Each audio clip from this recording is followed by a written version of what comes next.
retour pour la dernière partie de Punchline Week-end sur CNews et sur Europe. On va revenir maintenant sur ces refus d'obtempérer. Ils sont près de 25 000 refus d'obtempérer en France, avec des exemples récents comme celui dans les Vosges annoncé par le ministre de l'Intérieur, Laurent Nunez, qui s'est exprimé sur les réseaux sociaux pour évoquer ce refus d'obtempérer. Il explique qu'il a eu lieu à Chavelot dans les Vosges. Ce sont 2 gendarmes qui ont été renversés par un chauffard à la suite d'un refus d'obtempérer. Les militaires de la gendarmerie ont été pris en charge pour des soins, dit-il, avec un état qui n'inspire pas d'inquiétude. Le ministre qui condamne fermement cet acte grave qui met volontairement en danger la vie de ceux qui nous protègent. Tout est mis en œuvre pour retrouver le fuyard, dit-il. Et on l'apprend il y a quelques minutes. Un autre refus d'obtempérer a été commis. C'est à Strasbourg. Une enquête pour tentative de meurtre a été ouverte après qu'un automobiliste a tenté à plusieurs reprises de percuter des gendarmes qui le poursuivaient à moto. Les faits se sont produits jeudi en fin d'après-midi. Les gendarmes ont contrôlé une camionnette vers 16h30 sur la route nationale 57 en périphérie d'Épinal. C'est là que le conducteur a refusé d'obtempérer. On va faire le point avec notre spécialiste police-justice de CNews, Célia Barotte, sur le profil justement de ceux qui commettent ces refus d'obtempérer. Les 2 militaires étaient en train d'effectuer un contrôle routier d'un véhicule utilitaire. Ils ont demandé au chauffeur, en faisant signe de s'arrêter, de se mettre sur le bas-côté. Une fois à l'arrêt, les motards se sont placés derrière le véhicule. Et c'est à ce moment-là que le premier gendarme a été percuté par une marche arrière effectuée par le véhicule utilitaire. Le conducteur a ensuite pris la fuite, puis il est revenu sur son chemin. Il a fait demi-tour pour venir percuter le second gendarme et sa moto. Le conducteur a laissé son véhicule, il a pris la fuite à pied. Selon une source proche de l'enquête, les circonstances exactes restent à déterminer, mais le caractère intentionnel des faits ne semble faire aucun doute. À ce stade, il n'y a pas eu d'interpellation. Le conducteur est toujours recherché. Plus globalement, sur les refus d'obtempérer, le ministère de l'Intérieur a recensé l'an dernier près de 25 000 refus d'obtempérer routiers. Les 3/4, nous dit-on, de ces refus sont enregistrés dans les communes urbaines et les mises en cause sont à 97% des hommes de nationalité française et majoritairement âgés de moins de 30 ans. Magali Vicente, malheureusement, ce que l'on voit aussi, au-delà de la volonté de refuser d'obtempérer, c'est souvent la volonté, de manière totalement délibérée, de foncer sur les forces de l'ordre. C'est-à-dire que ce n'est pas seulement on traverse un barrage qui est déjà évidemment à ne pas faire en évitant les forces de l'ordre qui sont loin, c'est systématiquement maintenant une volonté d'aller taper des forces de l'ordre et d'attenter à leur vie. Oui, on évoquait le sujet tout à l'heure avec Bernard et on parlait du caractère intentionnel, parce que effectivement je parlais du fait qu'on recherchait systématiquement le caractère intentionnel des forces de l'ordre, soit à vouloir poursuivre, soit à vouloir effectivement se défendre.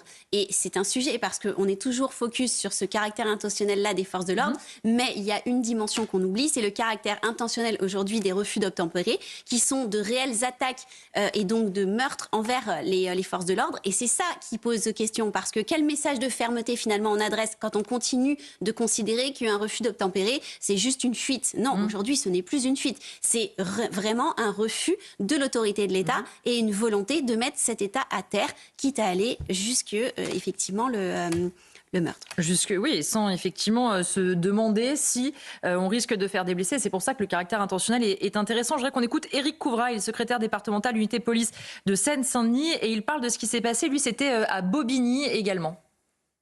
Je vous confirme, c'était un véhicule volé et donc un refus d'obtempérer initialement avec une interpellation compliquée et des collègues blessés légèrement pour certains. Il y a une épaule déboîtée également, mais fort heureusement, ça aurait pu être, ça reste des blessures légères.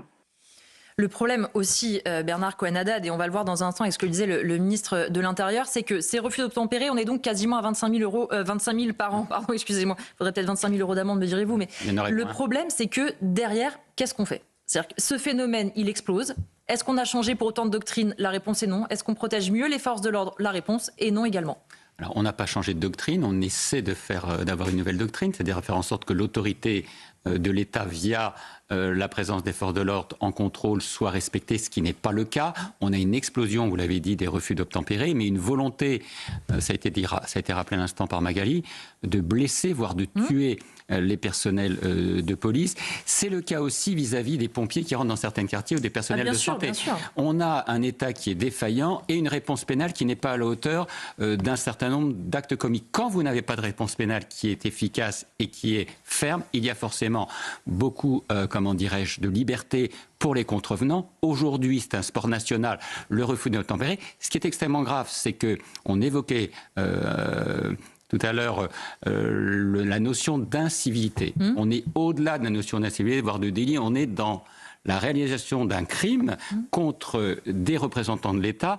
Mais cette autorité, elle va au-delà des policiers aujourd'hui. Elle est vis-à-vis des maires, des communes, vis-à-vis des parlementaires. On a tout simplement une absence de réponse pénale, je le dis, qui est à la hauteur d'une liberté compris les contrevenants. Et comme il n'y a pas tout simplement de sanctions, il y a une liberté de pouvoir tuer. Et ça, c'est extrêmement grave. Les Français ne supportent plus cela.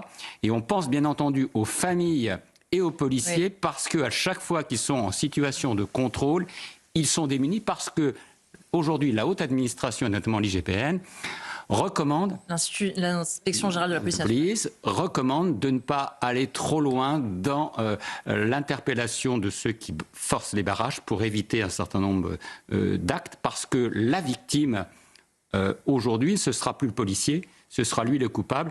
Et un certain nombre de procédures visent des policiers qui ont réagi à la hauteur de ce qu'on attend des policiers dans l'exercice de leurs fonctions. Vous parlez justement de l'IGPN qui disait de faire attention. Alors ce n'est pas l'avis du ministre de l'Intérieur, Laurent Nunez, qui dans les colonnes du JDD déclarait ceci sur les refus d'obtempérer. Par exemple, j'ai demandé que les poursuites soient systématiquement envisagées. J'assume le rappel de cette instruction. Par ailleurs, un texte de loi passera devant le Parlement en février afin de donner plus de prérogatives aux policiers municipaux, les premiers acteurs de la sécurité du quotidien. Alors Hubert, pour l'instant, on n'a pas évidemment le contenu de ce texte de loi, mais on espère qu'effectivement, on renforce à la fois les pouvoirs des policiers municipaux, comme le dit Laurent Nunez, mais aussi qu'on les protège davantage, parce que l'un n'ira pas sans l'autre. J'ai demandé, nous ne laisserons plus rien passer. On ne laisse rien passer, Hubert. Rien surtout, passer. Donc, je crois qu'on parle de l'exaspération des Français, mais avant ça, il faut parler de l'exaspération des policiers.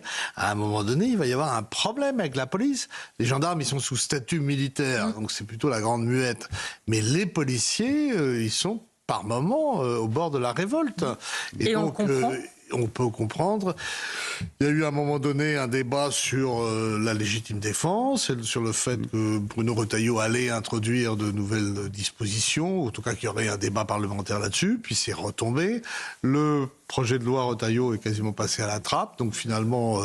le ministre Nunez, qui a pris un peu le contre-pied, est en train de retricoter quelque chose.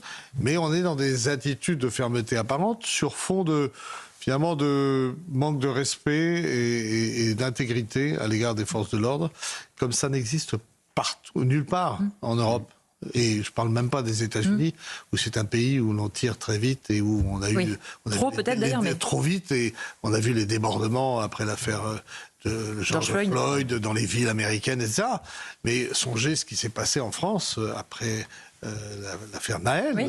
Le pays a été débordé, tétanisé finalement par cette espèce de révolte qui a métastasé dans tout le pays et même dans des petites villes qui n'en avaient pas l'habitude.